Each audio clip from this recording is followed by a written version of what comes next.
इस महाशय से रेलवे स्टेशन पर मिले तो उन्होंने बड़ी गर्मजोशी से पंडित जी का अभिवादन किया। इस युवक का नाम रोहित था। पंडित जी और उनकी पत्नी को भी इस जोशीले लेकिन सभ्य युवा से मिलकर खुशी हुई। ट्रेन में बैठते ही जो रोहित की बातें शुरू हुई तो सीधे कार्यक्रम स्थल पर पहुंचकर ही खत्म हुई। इन बातों में उसकी अब तक की जीवन कथा से लेकर उसकी अब तक की तमाम उपलब्धियों की दास्तान भी थी। रोहित ने अपनी कहानी कुछ इस तरह से सुनाई। रोहित का जन्म एक मध्यम वर्गीय परिवार में हुआ था, जहां बहुत तंगी तो नहीं थी, लेकिन हर खर्च बहुत सोच समझ कर होता था। बकौल रोहित, वो पढ़ाई में बहुत तेज था और छोटी उम्र से ही ट्यूशन पढ़ाने लगा था। उसका कहना था कि उसने अपनी पढ़ाई का खर्च एक उम्र के बाद खुद ही उठाया था। फिर उसने स्कूल से निकलकर पढ़ाई छोड़ दी, क्योंकि उसे लगता था कि कॉलेज की पढ़ाई इंसान को सिर्फ किताबी ज्ञान दे सकती है, जिंदगी जीने का हुनर नहीं सिखाती। इसीलिए उसने छोटी छोटी नौकरियां करना शुरू किया और दुनिया में जीने के तौर तरीके सीखने लगा। रोहित ने बताया कि उसने कम वक्त में ही खूब पैसे कमा लिए थे और उसके घर में उसकी वजह से वो खुशहाली आ गई जिसके सपने वो लोग हमेशा देखते आ रहे थे। फिर रोहित ने बताया कि उसने नए हुनर सीखे, दो विदेशी भाषाएं सीखी और भी बहुत कुछ सीखा। फिर उसने जब इंटरनेट की दुनिया में कदम रखा तो यहां भी अपनी पहचान बहुत जल्द बना ली। उसे इस बात का बड़ा गर्व था कि इस कार्यक्रम में भी वो सबसे कम उम्र है। रोहित की बातों में बस अपना ही जिक्र था। पूरे रास्ते ना तो उसने पंडित जी से उनके बारे में पूछा, न उनके काम के बारे में। मिलन समारोह बहुत अच्छा आयोजित किया गया था। देश के लगभग हर हिस्से से ब्लॉगर्स आए थे। एक दूसरे से जान पहचान बनाने में ही पहला दिन निकल गया था। अगले दिन सबको अपनी रुचि के विषय पर थोड़ा थोड़ा बोलने का समय दिया गया था, ताकि लोग और अच्छे से एक दूसरे को समझ सकें। रहने व खाने की व्यवस्था एक होटल में सबके आपसी सहयोग से की गई थी। अगले दिन पंडित जी नाश्ता करने के बाद होटल के लॉन में टहल रहे थे कि तभी बाहर रोहित आ गया। वो हमेशा की तरह बहुत जोश में था। उसने पंडित जी से पूछा कि क्या वे आज भी गीता का कोई श्लोक सुनाएंगे, जैसे अपने ब्लॉग में लिखते हैं। उसके सवाल में जैसे एक कटाक्ष था। फिर उसने अपने ब्लॉग के विषय में बताना शुरू किया। यूं तो उसके हिसाब से उसकी बेशुमार रुचियां थीं, लेकिन आजकल वो विलुप्त होते पक्षियों की जानकारी अपने ब्लॉग के माध्यम से लोगों तक पहुंचा रहा था। उसके ख्याल में इस दौर में अब लोगों को आध्यात्मिकता की जगह व्यवहारिक ज्ञान की जरूरत थी। पंडित जी ये सब सुनकर बस मुस्कुराते रहे, क्योंकि उन्हें एक बात समझ में आ गई थी कि रोहित को अपनी नासमझी की वजह से अहंकार हो गया है।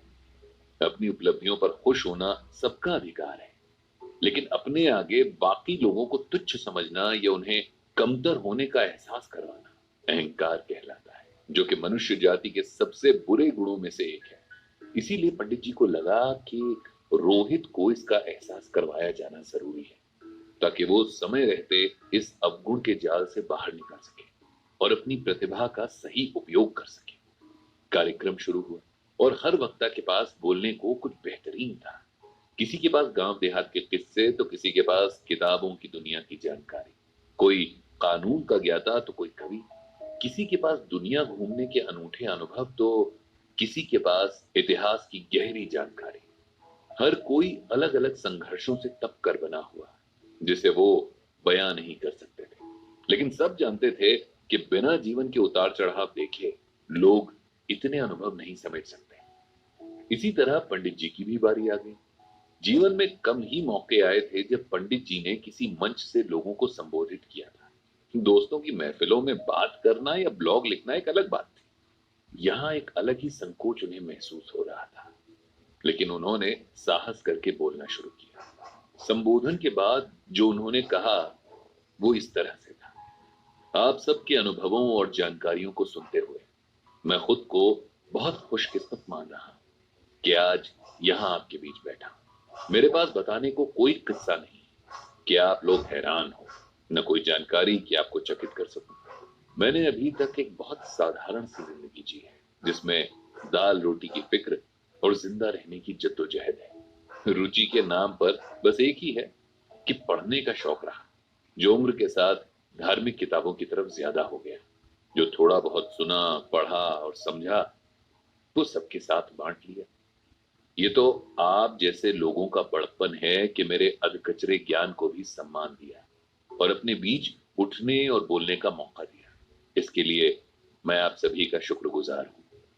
अब क्योंकि सभा का नियम है कि अपनी रुचि के विषय से कुछ सुनाना जरूरी है, तो मैं श्रीमद् भगवत गीता का ये श्लोक आप सबको सुनाना चाहता हूं। प्रकृतेः क्रियमाणानि गुणैः कर्माणि सर्वशः अहंकार विमूढ़ात्मा कर्ताहम इति मन्यते। इस श्लोक का अर्थ ये है कि संसार की सभी गतिविधियों को प्रकृति के गुणों द्वारा किया जाता है, लेकिन अज्ञान में आत्मा शरीर के साथ झूठी पहचान से बहकती है, खुद को कर्ता मानने लगती है। यहाँ भगवान श्री कृष्ण अर्जुन को समझा रहे हैं कि संसार के सभी कर्म प्रकृति द्वारा पहले से तय हैं। कौन क्या करेगा, कैसे करेगा, ये प्रारब्ध में बहुत पहले लिखा जा चुका है। ऐसे में जब आत्मा को लगता है कि ये सब उसके द्वारा हो रहा है, तब वो अहंकार से ग्रस्त हो जाती है, जबकि ये अज्ञानता की निशानी है। हम जीवन में क्या करते हैं, क्या नहीं, इसके प्रति सजग होने और अहंकारी होने में बहुत फर्क है।